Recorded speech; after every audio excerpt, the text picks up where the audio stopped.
Salut tout le monde et bienvenue à cette mini-récup concernant les systèmes d'équations. Les systèmes d'équations sont vus en secondaire 3 et sont revus aussi en secondaire 4. Ensemble, aujourd'hui, on va commencer par voir, on va définir un système d'équations. Après ça, on va voir la méthode graphique. Puis dans la méthode graphique, on va utiliser aussi la table de valeurs. On va poursuivre avec la méthode de comparaison et on va terminer avec des exemples. Il existe deux autres méthodes qui vont être vues aussi, mais dans une prochaine mini-récup. J'espère que tu es prêt parce qu'on commence. On va commencer par définir c'est quoi un système d'équations. Donc, un système d'équations, c'est un ensemble d'au moins deux équations. Au secondaire, on se limite à deux équations, mais plus tard, il peut y en avoir plus que deux. Il y a plusieurs façons de résoudre un système d'équations. Tout d'abord, il y a la méthode algébrique. Ensuite, il y a la méthode à l'aide d'une table de valeurs. Et finalement, il y a la méthode graphique. Quand on veut résoudre un système d'équations, en fait, ce qu'on veut trouver, c'est le point de rencontre entre les deux droites. On va commencer par résoudre un système d'équations à l'aide de la méthode graphique. Et en même temps qu'on va faire la méthode graphique, on va aussi utiliser la table de valeurs.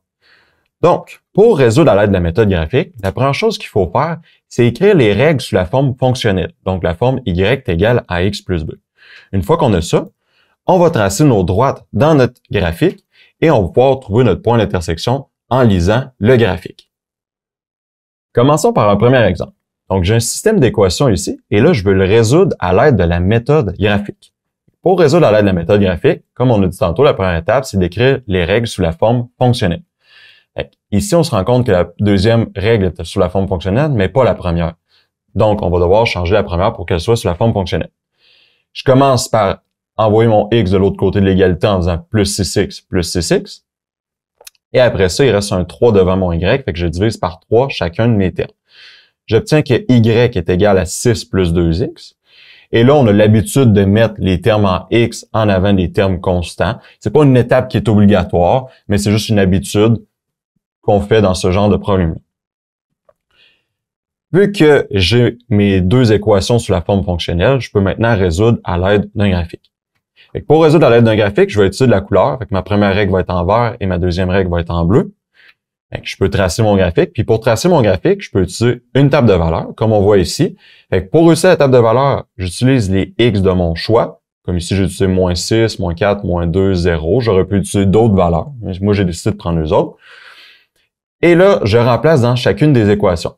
Quand mon x vaut moins 6, que vaut moins y dans l'équation en vert. Je fais 2 fois moins 6 qui donne moins 12. Moins 12 plus 6, ça donne moins 6. Comme ce qui est écrit ici.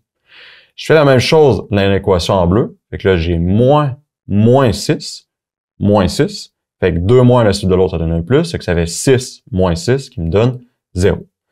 Je fais la même chose pour les autres valeurs que j'ai choisies. Et là, je peux tracer mon graphique. On aurait pu aussi tracer le graphique à l'aide de la pente et à l'aide de l'ordonnée à l'origine. Mais c'est pas le sujet de cette mini-récup. Une fois que j'ai ça, une fois que j'ai mes points, je vais pouvoir les tracer dans mon graphique. On va commencer par la droite qui est en vert. Fait que j'ai le point moins 6 qui est juste ici. Donc le point moins 6. Et ensuite, j'ai le point, je peux prendre n'importe lequel dans ma table de valeurs. Fait que mettons le point 0,6 qui est ici.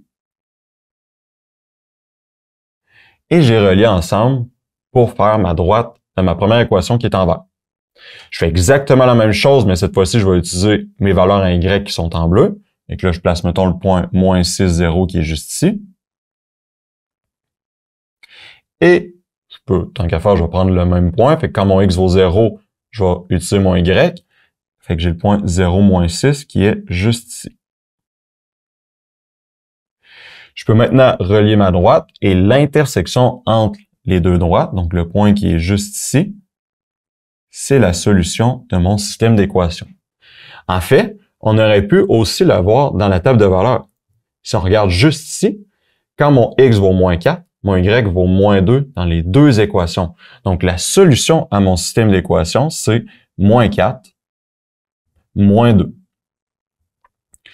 Quand on veut la solution d'un système d'équations, il faut toujours donner deux valeurs, le x et le y. Voici un deuxième exemple pour résoudre un système d'équations à l'aide de la méthode graphique. Encore une fois, on a un système d'équations. Et là, notre première étape, c'est d'écrire les règles sous la forme fonctionnelle, mais c'est déjà le cas. Encore une fois, on va utiliser la couleur pour bien représenter chacune des règles. Pour tracer mon graphique, je peux utiliser une table de valeurs. Donc, encore une fois, je choisis les valeurs de x et je remplace dans chacune de mes équations pour pouvoir tracer mes droites juste ici. On se rend compte, en fait, si on regarde notre graphique, que mon X se situe entre 3 et 4, puis mon Y se situe entre 2 et 3, mais je suis pas capable de le savoir avec précision c'est quoi sa valeur. Puis même quand je regarde ma table de valeurs, c'est exactement la même chose. Ici, on sait que ça se passe quelque part ici parce que quand mon X vaut 3, mon Y vaut 1 et mon Y vaut 2,5, mais rendu à 4, ici, mon Y était inférieur à celui-là, mais là, il est rendu supérieur à la droite qui est en bleu. Donc, mon Y en vert est supérieur à celui qui est en bleu. Donc, on sait que c'est quelque part ici. On pourrait essayer avec 3,5, 3,6, mais là, on pourrait même tomber dans les centièmes, dans les millièmes. Fait qu'on pourrait vraiment chercher longtemps la solution. Et c'est là où l'algèbre va venir nous sauver la vie et nous permettre de résoudre ce genre de situation-là. Mais avant de passer à l'algèbre, j'ai une petite question pour toi. Combien peut-il y avoir de solutions pour un système d'équations composé de deux fonctions affines? A. Aucune solution. B. Une solution. C. Une infinité de solutions. D. Toutes ces réponses.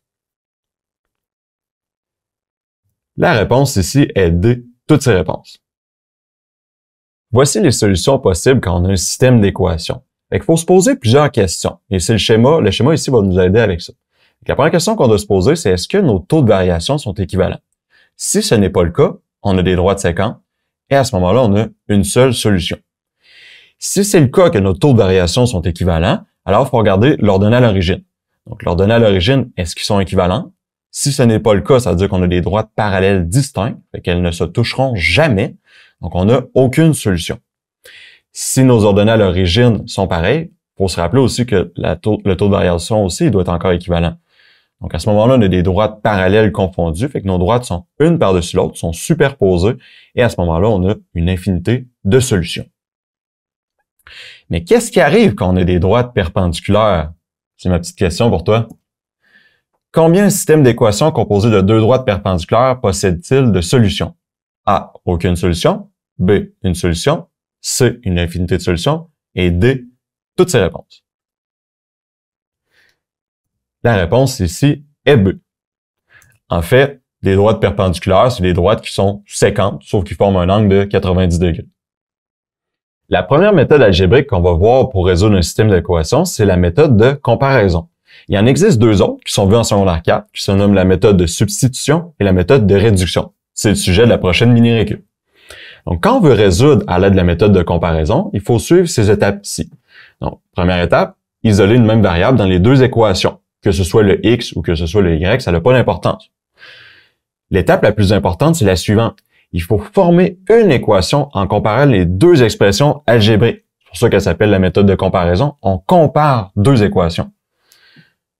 Après ça, on résout l'équation. Ensuite, on calcule la valeur de l'autre variable. Fait que si on a trouvé le x, on cherche le y après. Si on a trouvé le y en premier, on cherche le x après. Et finalement, une étape optionnelle qui n'est pas obligatoire, c'est qu'on peut valider notre solution pour être sûr qu'on ne se soit pas trompé. Voici un premier exemple de la méthode de comparaison pour résoudre un système d'équations. J'ai un système d'équations comme on peut le voir ici, et je vais commencer par isoler une même variable dans les deux équations. Mais c'est déjà le cas, mon y est déjà isolé dans mes deux équations. Je passe à l'étape suivante, qui est l'étape la plus importante. Il faut former une équation en comparant les deux expressions algébriques. Donc ici, mes deux équations sont égales à y, fait que je peux les égaliser ensemble. Je peux faire 2x moins 3 est égal à moins 4x plus 12. Maintenant que mes équations sont égalisées, je vais pouvoir résoudre le tout. Donc, je vais essayer d'isoler mon x. Pour isoler mon x, je vais faire plus 3 de chaque côté. Plus 3, plus 3. J'obtiens le résultat suivant, fait que 2x est égal à moins 4x plus 15, fait que je vais envoyer mon moins 4x de l'autre côté en faisant l'opération inverse, fait que je fais plus 4x de chaque côté, fait que plus 4x, plus 4x, et que j'obtiens que 6x est égal à 15. Il me reste juste à diviser par le coefficient qui est en avant du 6, donc je divise, en avant du x, pardon, et que je divise par 6 de chaque côté. Ce qui me donne que x est égal à 15 sixièmes, une fraction qu'on peut réduire en 5 demi, ou encore on peut utiliser le nombre à virgule, 2,5. Maintenant que j'ai ma valeur de x, je vais vouloir trouver la valeur de mon y, fait que calculer la valeur de l'autre variable. Fait que je remplace dans une des deux équations, peu importe laquelle, fait que je remplace mon x ici par 2,5, ce qui fait 2 fois 2,5 qui donne 5, 5 moins 3, ça me donne 2. Il me reste mon étape optionnelle qui est de valider ma solution. Mais pour valider ma solution, j'ai une petite question pour toi. Vrai ou faux? Pour valider la solution, on peut reprendre la même équation. La réponse ici est faux. En fait, si je reprends la même équation, ça veut dire que je viendrais encore une fois remplacer mon x ici par 2,5. Je fais exactement le même calcul qu'à l'étape 4. C'est sûr que je vais obtenir encore une fois 2. Donc, je dois utiliser la deuxième équation qui est moins 4x plus 12. Et là, je remplace mon x par 2,5. Ça me fait moins 4 fois 2,5 qui me donne moins 10. Moins 10 plus 12 qui me donne 2. Donc, je me suis validé. Je suis pas mal sûr de ma solution, à moins d'être vraiment malchanceux. Mais j'obtiens comme solution 2,5 qui est mon x et mon y qui est 2, qui est la solution de mon système d'équations. On va faire maintenant un deuxième exemple de la méthode de comparaison pour résoudre un système d'équations. Ici, on a deux équations encore une fois. On commence par isoler une même variable dans les deux équations. Tantôt, on a isolé le y. En fait, il était déjà isolé. Là, on va vouloir isoler notre x. On commence par isoler le x en disant moins 6y de chaque côté. J'obtiens 2x est égal à 16 moins 6y. Et après ça, je divise par 2 chacun de mes coefficients pour obtenir x est égal à 8 moins 3y. Après ça, c'est un petit caprice, mais on met les variables avant les coefficients. Donc, on met les degrés les plus élevés, d'habitude. C'est ce qu'on fait en mathématiques. Une fois qu'on a fait ça, là, on va pouvoir comparer nos deux équations. On égalise nos deux équations. Le x qui est égal à moins 3y plus 8 et x qui est égal à 5y plus 2. On obtient l'équation suivante. On va vouloir résoudre cette équation-là. Les étapes vont se ressembler comme on a fait tantôt. On fait plus 3y de chaque côté pour obtenir 8y. Ensuite, je fais moins 2 de chaque côté pour obtenir 6. Et il me reste à diviser par 8 chacun des termes pour obtenir y qui est égal à 6 huitièmes, qui se réduit en 3 quarts, ou bien qui donne 0,75. Maintenant qu'on a résolu notre système d'équation, seulement pour la variable y, il faut le faire aussi pour la variable en x. Donc, je vais trouver la valeur en x, et j'ai 5 fois 0,75 plus 2 qui va me donner 5,75. Je me valide avec la deuxième équation pour être sûr que j'ai la bonne réponse. Et j'ai encore une fois 5,75. Donc, je peux écrire mon système d'équation, mais là, il ne faut pas se tromper. On met toujours le x en premier, fait que 5,75 et mon y qui est 0,75, qui est la solution à mon système d'équation. On est rendu au troisième exemple de la méthode de comparaison pour résoudre un système d'équation. Encore une fois, on a un système d'équation. On veut isoler une même variable dans les deux équations, mais c'est déjà le cas, mon y est déjà isolé. Donc, je passe à l'étape suivante, qui est de former une équation en comparant les deux expressions algébriques. Vu que mes deux équations sont égales à y, je peux déjà les égaliser ensemble. 7x plus 13 est égal à 7x plus 20. Je suis rendu à l'étape 3 qui est de résoudre l'équation. Pour résoudre l'équation, je fais les mêmes étapes que d'habitude. Ici, je peux commencer en faisant moins 13 de chaque côté. Avec moins 13 de chaque côté. Et je peux déjà enchaîner avec l'autre opération, qui est moins 7x de chaque bord. Donc, moins 7x de chaque bord de l'égalité. Ce qui me donne le résultat suivant. 0 est égal à 7. Mais d'où ça vient tout ça? J'ai fait 7x moins 7x, ça me donne 0.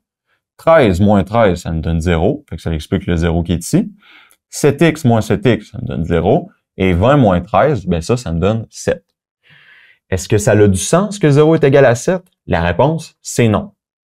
Et là, il faut se poser une petite question. En fait, je vais te la poser la question. À l'aide du résultat qu'on vient d'obtenir, combien de solutions le système d'équations possède-t-il? A. Aucune solution. B. Une solution. C. Une infinité de solutions. D. Toutes ces réponses. La réponse ici est A. Aucune solution. En fait, si on avait pris le temps d'utiliser notre schéma de tantôt, on aurait pu trouver cette réponse-là sans même faire de calcul. Donc, est-ce que mes pentes sont équivalentes? La réponse ici est oui. Donc, les deux, c'est 7 dans mes deux équations. Je dois regarder maintenant l'ordonnée à l'origine. Est-ce que mon ordonnée à l'origine est équivalente dans mes deux équations? La réponse ici, c'est non. 13 n'est pas égal à 20. Fait que j'ai des droites qui sont parallèles distinctes. Fait que j'ai aucune solution à mon système d'équations. Voici maintenant un quatrième exemple de système d'équation. Fait qu'encore une fois, on a un système d'équation. On commence par isoler une même variable dans les deux équations. On se rend compte que le x est déjà isolé, fait que j'ai pas d'autres calculs à faire pour le moment. Je passe à l'étape 2 qui est former une équation en comparant les deux expressions algébriques. C'est ce que j'ai fait ici. Donc, 3 moins 2y est égal à moins 2y plus 3. Et à l'étape 3, je suis rendu à résoudre. Donc, pour résoudre, je vais commencer par soustraire 3 de chaque côté. Donc, je soustrais 3 ici et ici aussi. Ensuite, je vais faire plus 2y. Donc, on peut faire plus qu'un terme à la fois. Et j'obtiens, en annulant chacun de mes termes, fait que 3 moins 3, ça me donne 0. Moins 2y plus 2y, ça me donne 0. Moins 2y plus 2y, ça me donne aussi 0. Et plus 3 moins 3, ça me donne 0. Fait qu'on obtient le résultat suivant. 0 est égal à 0. Cette fois-ci, au moins, c'est le fun parce que c'est vrai. Donc, on a bel et bien 0 est égal à 0. Tantôt, on avait 0 est égal à 7. Quand on a le résultat suivant, donc 0 est égal à 0, ça veut dire qu'on a une infinité de solutions. Tantôt, quand on a eu 0 est égal à 7, ça veut dire qu'on n'avait aucune solution. Et quand on a une variable qui est égale à un nombre, ça veut dire à ce moment-là qu'on a une solution. On va maintenant appliquer ce qu'on a vu avec la méthode de comparaison et la méthode graphique à des problèmes écrits. Donc, on va voir que pour la méthode de comparaison, on a juste une étape de plus à ajouter. Définir les variables et traduire la situation en équation. Le reste, les 5 autres étapes, c'est les mêmes que ce qu'on a vu dans les autres exemples avant. Voici un premier exemple de problème écrit avec un système d'équations. Donc, on dit un premier nombre est égal à 3 de plus que le double d'un deuxième nombre.